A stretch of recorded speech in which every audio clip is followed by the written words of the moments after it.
Pai, eu glorifico o Teu nome por esse privilégio, por essa oportunidade, Pai. Com muito temor, eu me coloco diante de Ti, Senhor, para ministrar a Tua palavra.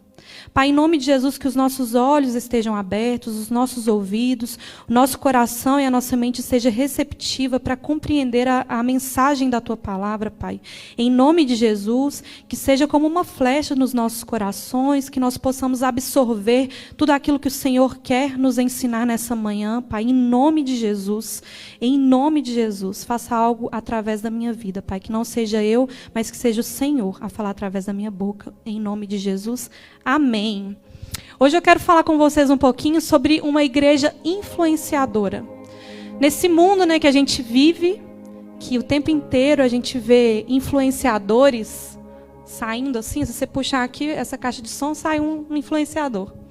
Esse mundo de internet, a gente percebe várias pessoas em vários nichos, em vários segmentos, se sobressaindo para influenciar outros a ser como eles. E o Senhor, Ele veio aqui nessa terra, Jesus desceu aqui, se fez carne, para nos ensinar como nós deveríamos ser, como nós deveríamos caminhar. Então, Jesus, Ele veio para nos influenciar a ter uma identidade, uma característica como a dele. E a gente vai entrar num texto aqui que eu tenho certeza que é muito conhecido por todos, que se encontra lá no Novo Testamento, em Mateus, no capítulo 5. Você que está com a sua Bíblia aí, pode abrir, por favor. Mateus, no capítulo 5. Lá no verso 13, nós vamos perceber aqui que o Senhor, Ele diz algumas coisas aos seus discípulos, que se estende a nós, também somos discípulos de Cristo. E eu queria ler com vocês do verso 13 até o verso 16. Todo mundo achou? Amém. Então a palavra do Senhor fala lá em Mateus 5, no verso 13, assim: Vocês são o sal da terra. Mas se o sal perder o seu sabor, como restaurá-lo? Não servirá para nada, exceto para ser jogado fora e pisado pelos homens. Vocês também são a luz do mundo. Não se pode esconder uma cidade construída sobre um monte. E também ninguém acende uma candeia e a coloca debaixo de uma vasilha. Ao contrário, coloca-a no lugar apropriado, e assim ilumina a todos os que estão na casa. Assim, brilhe a luz de vocês diante dos homens, para que vejam as suas boas obras e glorifiquem ao Pai de vocês, que está nos céus. Quando a gente lê um pouquinho antes aqui, até mesmo no capítulo 5, a gente percebe aqui que o Senhor está aqui, no Sermão do Monte, falando sobre as bem-aventuranças. E seguindo aqui no seu sermão, depois de Jesus ele falar aquilo que nós somos, bem-aventurados são aqueles. A partir do momento que o Senhor ele fala aquilo que nós somos, ele vem nos dar uma instrução de aquilo que nós deveríamos ser. A partir daquele momento, ele fala que nós devemos ser o sal e a luz, o sal da terra e a luz do mundo. E é interessante quando a gente pega essa mensagem e fala assim, mas por quê? Por que o Senhor está usando essa comparação, usando essa metáfora? A gente vê que todos os ensinamentos de Jesus, ele é muito didático. Ele pega ali o acontecimento da época, a cultura local, e ele pega como exemplo as coisas que eles vivenciam para poder ensinar as verdades do reino. Então ele é muito simples, Jesus é simples, ele fala de uma maneira simples, didática, para que a gente possa absorver e aprender essa verdade. Então Jesus, ele fez essa metáfora, ele fez isso, falou isso para os seus seguidores, não para estabelecer uma comparação, uma metáfora rasa, superficial, mas ele queria conscientizar a todos o peso que era segui-lo. Não era simplesmente, vou seguir Jesus, Na palavra fala mesmo, aquele que quiser me seguir, quiser vir após mim, pegue a sua cruz, negue-se a si mesmo e siga-me.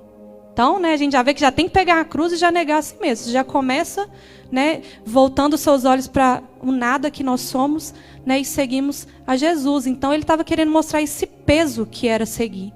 Então, ele fazia isso de uma forma muito simples. Então, no primeiro exemplo, ser sal, hoje para nós é muito engraçado, porque o sal, qualquer lugar que a gente sentar, qualquer restaurante, qualquer casa que você for, se você sentar na mesinha de um restaurante, sempre vai ter lá um saleirinho, né? Na sua frente. Um vidrinho de sal. Amém? Amém. Me ajuda a pregar, hein, gente? Sempre vai ter um vidrinho de sal ali. Hoje é algo muito barato. Se você for no mercado, né, o preço de um pacote ali de 1 quilo de sal não é um preço elevado. Mas antigamente, naquele contexto judaico, o sal era um elemento muito valioso. Ele tinha várias finalidades.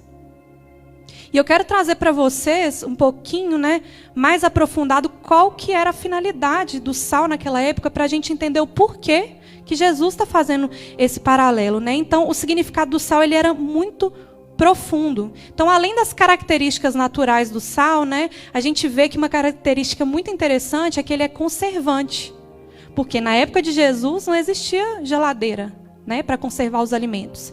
Então, os alimentos que eram separados, né, para serem conservados por muito tempo, carnes, né, que tem, como é que eu posso dizer, perece muito rápido, né, então eles utilizavam o sal para conservar os alimentos. Então, além de ser conservante, ele era tempero, assim como nós usamos hoje também, e ele fazia parte também de um simbolismo muito especial nessa cultura. A gente vê que, em um nível social ali dentro da cultura judaica, o comer o sal, o partilhar o sal, representava a hospitalidade. Então, quando você ia visitar alguém, a pessoa que iria demonstrar hospitalidade, ela te servia um pão com sal, algo muito específico para demonstrar essa hospitalidade. Só que, além disso, era tão valioso esse elemento naquela época, que se uma pessoa ela te recebesse e te servisse, né, uma pitadinha de sal, um pão com sal, isso significaria que você tinha parte com ela, que ela tinha uma obrigação de cuidar das suas responsabilidades. Era como se ele estivesse te adotando ali. Olha, eu estou partilhando o meu sal com você, então eu cuido né, das suas responsabilidades, assim como você cuida da minha. Se eu precisar de você, né, e vice-versa. Então, era bem profundo. Né, o anfitrião que compartilhava esse sal, ele tinha essa obrigação moral de cuidar dos interesses. E uma esfera ainda mais profunda, né, mais importante, o sal ele tinha uma relação direta com o ritual mais importante no contexto judaico, que era o relacionamento com o Senhor. Nós sabemos que lá naquele contexto, as pessoas não iam diretamente a Deus, né? A pedir ao Senhor, fazer orações diretamente ao Senhor. Eles preparavam um sacrifício, levavam até o sacerdote fazia essa comunicação, né? Entregava essa oferta. E essa oferta não podia ser feita de qualquer maneira. E o Senhor, ele dá um direcionamento, né? Através da lei. Quando a gente vai ver lá em Levíticos, no capítulo 2, no verso 13, a orientação do Senhor para aquele povo era: tempere com sal todas as suas ofertas de cereal. Não exclua de suas ofertas de cereal o sal da aliança do seu Deus. Acrescente sal em todas as suas ofertas. Está lá em Levíticos 2, 13. Então Deus ele estabelece que toda oferta deveria ser temperada com sal antes. Antes de ser oferecida, tinha que ser temperada. Por que eles faziam isso? Porque para eles caracterizava como um pacto incorrupto, que não podia ser violado de maneira nenhuma. O sal caracterizava isso para eles. Tudo aquilo que continha sal, assim como a pessoa recebia com hospitalidade e tinha uma obrigação moral de responsabilidade sobre a outra, é como se aquela aliança ela não pudesse ser quebrada de maneira nenhuma. Então o sal também lembrava para eles, e vai lembrar para nós também, que o povo de Israel tinha uma aliança imutável e eterna com o Senhor. Por quê? Porque o Senhor ele nos ensina lá em Números 18, 19, que a partir desse pacto surge uma aliança, a aliança de sal, que ela é inquebrável e irrevogável. Lá em Números 18, no verso 19, fala assim: tudo aquilo que for separado dentre todas as dádivas sagradas que os israelitas apresentarem ao Senhor, eu dou a vocês e a seus filhos e filhas como decreto perpétuo. É uma aliança de sal perpétua perante o Senhor, para você e para seus descendentes. Quando a gente vai pesquisar o significado de aliança de sal, é um acordo mútuo é um acordo mútuo em que ambas as partes não podem quebrar de maneira nenhuma esse contrato, esse acordo. Então isso significa ser uma aliança de sal, é algo inquebrável, irrevogável. Então isso nos revela também a importância, né, desse simbolismo bíblico. Então, quando um judeu ele se referia ao sal, ele não se referia a apenas um tempero comum, esse que nós usamos, né? Então, Jesus ele não estava fazendo essa metáfora ser algo simples, algo vazio. Ele queria passar uma mensagem. Então, quando o Senhor ele fala para nós, nos ensina através da palavra que nós temos uma aliança, um acordo irrevogável, inquebrável, e ele fala para os discípulos e estende a nós essa aliança, que nós somos o sal da terra. Ele quer dizer que nós, né, o povo, precisamos refletir essa aliança com a humanidade. Nós precisamos refletir essa aliança que o Senhor fez comigo e com você para a humanidade. Nós somos o sal da terra. Nós temos a obrigação de demonstrar que nós carregamos a identidade de Cristo, que nós carregamos essa aliança. Amém? Então a nossa salvação, ela se baseia nessa aliança que é eterna, inquebrável, irrevogável, e ela precisa ser manifestada através das nossas vidas. Porque quando a gente vai olhar a natureza do sal, né? Não vou entrar em química porque vou me perder, não entendo nada de química. Mas quando a gente vai perceber a composição do sal, a natureza dele é salgar, é temperar. E da mesma forma, a minha natureza e a sua natureza precisa refletir essa aliança. Porque o Senhor, ele nos comprou por alto preço. E a partir do momento que a gente declara e a gente confessa o Senhor Jesus como nosso único Senhor e Salvador, nós somos adotados por Deus, nós fazemos parte dessa família e agora nós precisamos imprimir por onde nós formos a identidade de Cristo. Tá todo mundo entendendo? Misericórdia, fica todo mundo olhando para mim assim. Então, como sal da terra, a igreja ela possui várias funções importantes. E eu quero que você perceba a igreja como você indivíduo, incluído na sociedade, incluído dentro da sua família, incluído em qualquer esfera que você esteja no mundo hoje. Eu quero que você se enxergue como a igreja, como o sal. Então, uma primeira característica muito interessante que a gente vê do sal também, fora, né, que nós percebemos que ele tempera, que ele conserva. Uma curiosidade muito interessante que eu não sabia, não sei se vocês sabem, que a palavra salário é derivada do sal. Porque os soldados romanos, naquela época, recebiam uma parte do seu salário com sal, de tão precioso que é. Se você for pesquisar toda a trajetória do sal, você vai ver que ele foi responsável por algumas guerras. Você vai perceber que ele, se não fosse a venda do sal, não teríamos a muralha da China. São coisas muito interessantes que você vai perceber que um simples elemento que para nós hoje é algo que você encontra em qualquer lugar e tem tanta facilidade, que foi perdendo o seu valor, porque começou a existir coisas para substituir, né? Antigamente era algo muito valioso. Então, a primeira coisa que eu queria, a primeira função do sal que eu queria fazer essa comparação é que o sal, ele tem uma propriedade que ele é antisséptico e ele inibe a decomposição. Então, quando a gente vai olhar isso, o sal o quê? Ele impede que os alimentos eles apodreçam, eles estraguem. E a igreja ela tem papel de antisséptico no mundo. É como se a gente estivesse vendo, né, tendo uma visão assim por cima, como se o Senhor pegasse a igreja, colocasse no meio do mundo e a partir dessa igreja, tudo que está em volta começasse a se curar, a melhorar, É como se você tirasse ali aquela fruta podre do cesto, que está contaminando tudo. Tira, limpa tudo e elas permanecem lá bonitas, saudáveis, até você poder comer a sua fruta de novo. Então, a igreja ela tem esse papel. O Senhor coloca a igreja no mundo para impedir que o mundo ele faça o quê? Se deteriore.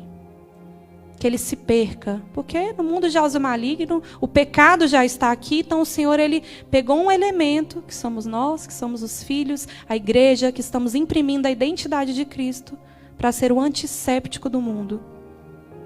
Então, um papel importante que você precisa entender que o antisséptico, ele não vai curar uma ferida se ele não for colocado no lugar correto. Você como antisséptico, você como sal, se você se isolar, você não vai ter efeito algum. Você não influencia se isolando. Você influencia estando em contato, entrando no mundo, penetrando no mais profundo do mundo. Mas entendendo o seu papel de influenciar. Não penetrando no mundo, adentrando no mundo e se tornando como ele. Você precisa ter a consciência de que você é diferente. Que você precisa ser agente de transformação. Uma coisa interessante, se a gente for pegar aqui, vamos fazer de conta que aqui é um saleiro. Tá cheio de sal aqui. Se eu pegar outro saleiro e jogar mais sal dentro do saleiro, estou temperando? Já tem sal. Eu tenho a função de temperar, assim como vocês, temperar. Eu estou aqui ministrando a palavra de Deus para vocês que tenham conhecimento. É como se eu estivesse pegando mais sal, jogando dentro do saleiro. Obviamente que vocês vão absorver, porque a palavra do Senhor jamais volta vazia, e nós precisamos ser edificados também. Porém, há uma parte do saleiro que está do lado de fora, que precisa receber esse tempero, que precisa receber uma palavra fresca do Senhor, que precisa ser alcançado, que precisa sentir esse agente antisséptico de cura, de limpeza, para evitar que eles continuem apodrecendo, se perdendo. Então nós, como sal, precisamos ir atrás das coisas insossas, das coisas sem sal. Continue fazendo parte do saleiro, mas entenda que não é só aqui, é para além. Uma outra característica importante e interessante também é que o sal ele é condimentado e dá sabor. Talvez a principal característica, né? Quem aqui já comeu comida sem sal? O Lauro quase todo dia, coitado. Eu tento, sabe? Quando não está muito sem sal, está salgado. Mas eu vou perseverar e uma hora vai dar certo. Comida sem sal é sem graça, é ruim, né? Às vezes você olha e fala, nossa, que prato bonito. Quando você coloca o garfo na boca, você fala, meu Deus, alguém traz o saleiro. Outro dia eu taquei 5 quilos de sal na salada. Quase matei ele. Pressão alta. Então o sal ele tem também esse fator, né? Essa função de dar sabor à comida, de tornar agradável. Se a gente for olhar para o mundo, com tudo que está acontecendo, o pecado cansa, o pecado é triste, adoece, escraviza a gente. Nós, como sal, a presença da igreja nesse mundo, refletindo a glória de Deus, não falando de nós mesmos, refletindo a glória de Deus, ela traz esse sabor, a esperança. A esperança de que algo novo e melhor nos espera. Então a presença da igreja no mundo, ela tempera essa vivência triste, sem graça, sem sal, do pecado. Quando a gente está inserido no mundo e a gente vive uma vida de acordo com a palavra do Senhor, sendo tempero para esse mundo, as pessoas que não têm ainda, não percebem que tem essa função de temperar também, elas começam a enxergar uma vida de plenitude no Senhor. Isso traz o quê? Anseio. Se você está numa vida triste, de dores, não conhece a Jesus, de longe você vê uma pessoa que tem uma coisa diferente, que carrega o Espírito Santo. Eu já passei por isso, de olhar e falar assim, como que ela consegue? O mundo está um caos, está tudo ruim, está tudo péssimo, está tudo acontecendo de pior e aquela pessoa ali está plena, tem um brilho, eu queria ser assim. Nós, como influenciadores do reino, nós precisamos transmitir essa plenitude que a gente só encontra em Deus. E assim como o sal ele dá o tempero, igual eu falei da salada salgada, muito sal estraga. Porque nós estamos aqui para influenciar, não para julgar. Se você acha que é temperado demais e está pegando um pote de sal e tacando na pessoa, fala, tempera, o Senhor mandou te temperar. Receba a palavra. Não pode isso, não pode aquilo. A pessoa já fica assim, misericórdia, eu não quero ser crente não. Esse povo é doido. Muito sal estraga. Equilíbrio. Equilíbrio. A igreja ela foi chamada para influenciar e não para condenar e não para julgar o mundo, mas para demonstrar o amor de Deus por ele. Amém? Nós temos a missão de influenciar e chamar as pessoas para o arrependimento, para uma fé salvadora, para uma fé em Jesus Cristo. A terceira característica, que foi até o que veio no meu coração para que eu pudesse ministrar essa palavra. Na terça-feira à noite nós estávamos numa reunião com os pastores da regional. E o nosso pastor Márcio, ele falou uma frase. O Lauro estava até do meu lado e na hora eu peguei o celular e comecei a anotar. Falei, é isso que o Senhor quer falar. Que ele falou que nós como igreja, né, como sal da terra, nós precisamos provocar sede. A presença da igreja no mundo, ela provoca sede pelas coisas de Deus.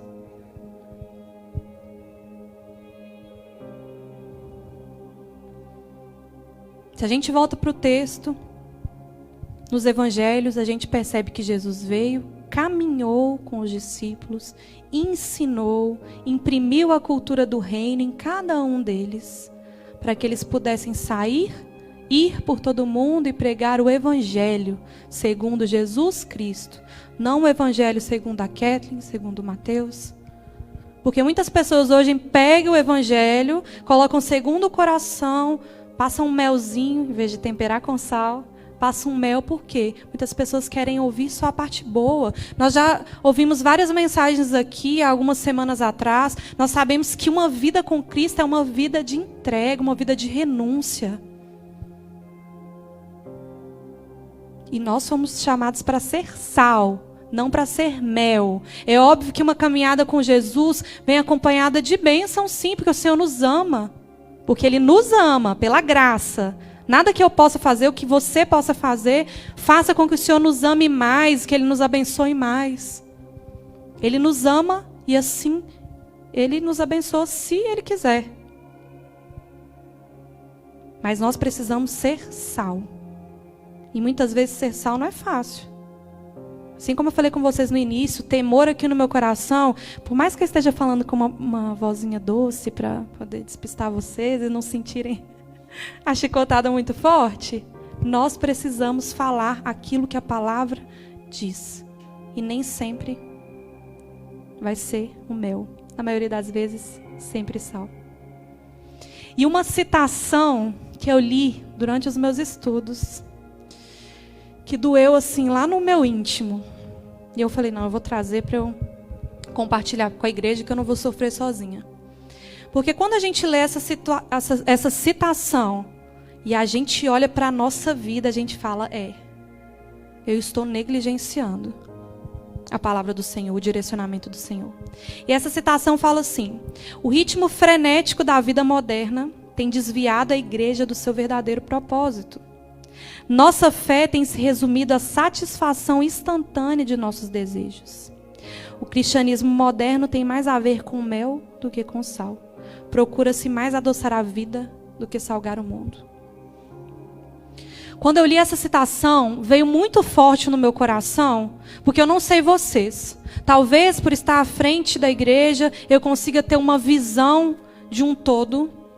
Mas se você olhar para a sua vida lá no Brasil, eu não sei você, mas olhando pela minha perspectiva, tem gente que está aqui que já comentou comigo assim, pastor, eu servia na igreja de segunda a segunda. Na minha igreja tinha culto segunda, terça, quarta, quinta. Quando tinha o culto de manhã, tinha reunião de não sei o que de tarde, a gente já ficava para o culto da noite. Tinha aquele anseio, aquele desejo de servir ao Senhor.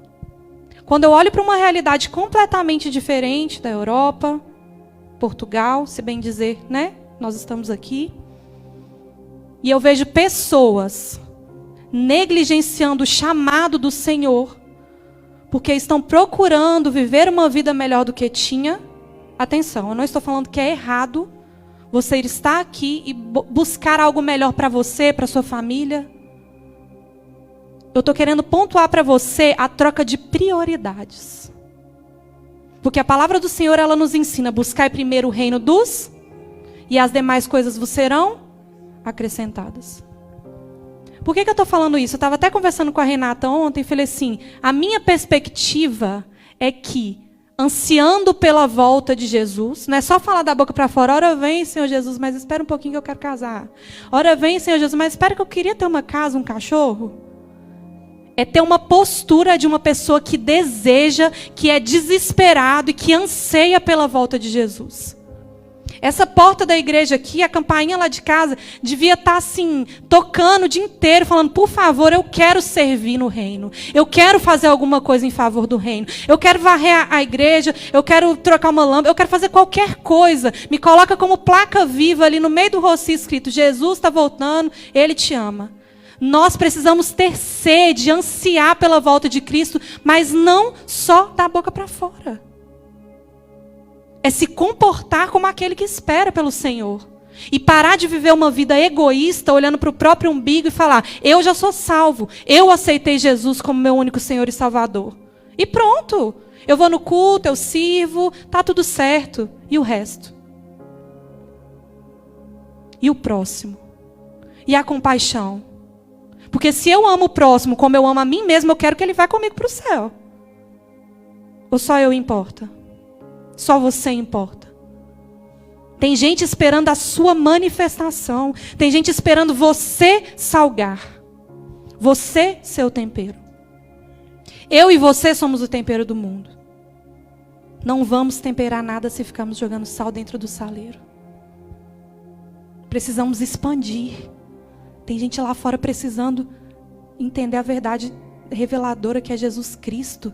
Que é o amor, que é a esperança. Em nome de Jesus.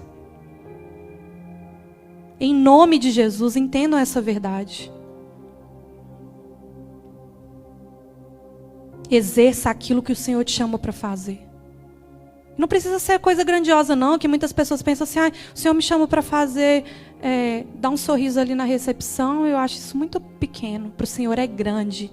Porque se Ele colocou isso no seu coração, você vai transformar a vida de pessoas com o seu sorriso, com o seu aperto de mão, com o seu tchauzinho, às vezes por causa do Covid. O Senhor, Ele te chamou para ser o sal da terra. Então, em nome de Jesus, não negligencie essa função. Sabe por que eu estou te dizendo para não negligenciar essa função? Quando a gente volta aqui para a palavra, o Senhor, Ele nos dá essa orientação. Vocês são o sal da terra, porém... Vamos voltar lá no texto, ó. Lá no verso 13 fala, vocês são sal da terra, mas se o sal perder o seu sabor, como restaurá-lo? Não servirá para nada, exceto para ser jogado fora e pisado pelos homens. Se você negligenciar o seu papel, se você não exercer aquilo que o Senhor te chamou para fazer, você não vai servir para mais nada.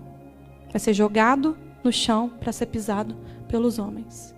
E eu, como sal da terra, quando Jesus voltar, eu quero que Ele olhe para mim e fale, cumpriu de forma perfeita aquilo que eu te chamei para fazer. Eu não quero que ele fique lá catando meus miligramas de sal espalhados, pisoteados pelos homens.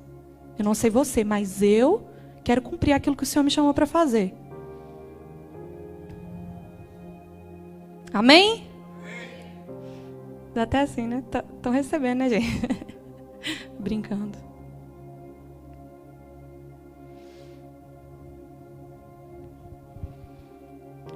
E aí vem alguns questionamentos. O que fazer se essa aliança for violada? O que vai acontecer se ela simplesmente for tratada com descaso? Qual seria o destino desse sal? E a resposta de Jesus é clara, assim como nós lemos aqui no verso 13. Não servirá para nada. E é interessante quando a gente vai pregar o evangelho, na maioria das vezes a gente fica assim, ó, você não vier para a igreja, você vai para o inferno. A gente se preocupa só com as pessoas que estão fora, que não aceitaram Jesus, mas a gente para de se preocupar com a gente que está dentro, que não está cumprindo o papel, que está negligenciando o chamado. Qual será que vai ser o nosso destino se a gente estiver negligenciando? Será que não vai ser igual do outro? Será que Jesus vai olhar para nós e falar assim, afaste de mim, porque eu não conheço? Misericórdia.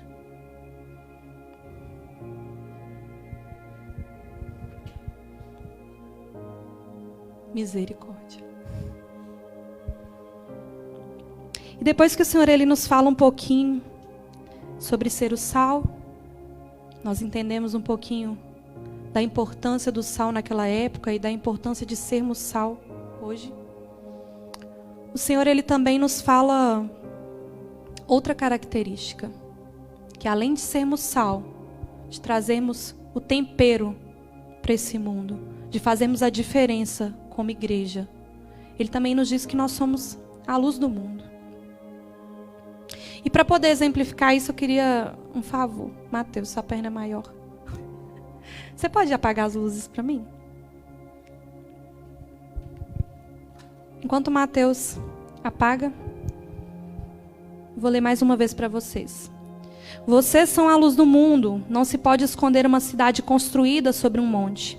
E também ninguém acende uma candeia e coloca debaixo de uma vasilha. Ao contrário, coloca no lugar apropriado. E assim ilumina a todos os que estão na casa. Assim brilha a luz de vocês diante dos homens para que vejam as suas boas obras. Apaga mais ou não? Tem como apagar essas aqui da frente também?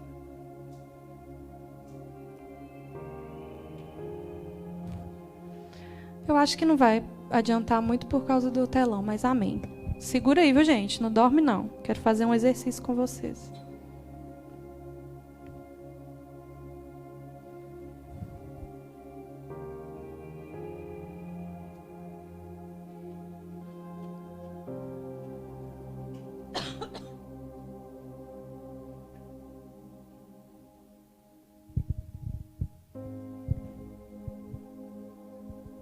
Só mais um pouquinho.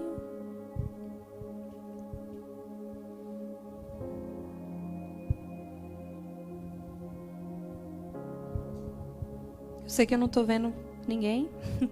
Vocês devem estar me vendo por causa da luz do computador. Não vou abaixar não para não sumir aqui. Mas eu tenho certeza que assim como eu, você também tem essa convicção. Quando a gente encontra Jesus face a face, quando o Senhor ele nos tira do lamaçal do pecado, Ele transforma a nossa vida, Ele imprime a sua identidade em nós e nós entendemos isso. É impossível nós continuarmos sendo a mesma pessoa. Quando a gente olha o momento aqui da transfiguração, quando o Senhor ele se relaciona com Deus, tem aquele momento de oração, todo o corpo dele ele resplandece, brilha do poder e da glória do Senhor. Então, se de alguma forma o Senhor ele te encontrou, Ele transformou a sua vida, você, em meio a todo o caos do mundo, é como se fosse essa luzinha aqui. É impossível ninguém te notar. É impossível ninguém te ver, porque as pessoas estão olhando para você e não estão vendo quem você é. As pessoas estão olhando para você e vendo o rosto de Cristo transparecendo sobre a sua vida. E se você que tem uma característica transformada entende isso, não adianta tentar esconder a luz, porque não vai parar de brilhar. Não adianta. Você pode tentar até abafar, mas o brilho ainda está aqui, porque o Espírito Santo habita dentro de mim, dentro de você. Então, se você tem essa convicção, em nome de Jesus, entenda que você é sal e você é luz para esse mundo. Pode acender? Lá em Filipenses 2,15 fala assim: devemos resplandecer como luzeiros no mundo. Por quê? Façam tudo sem queixas nem discussões, para que venham a tornar-se puros e irrepreensíveis, filhos de Deus, inculpáveis no meio de uma geração corrompida e depravada, na qual vocês brilham como estrelas do universo. Vocês brilham como estrela do universo.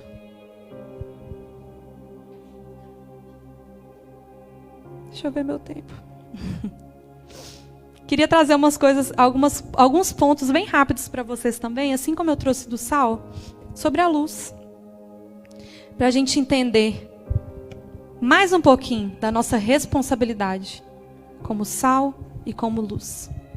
Quando a gente olha algumas características da luz, ela traz algumas lições oportunas. A primeira é que a luz ela é símbolo da verdade.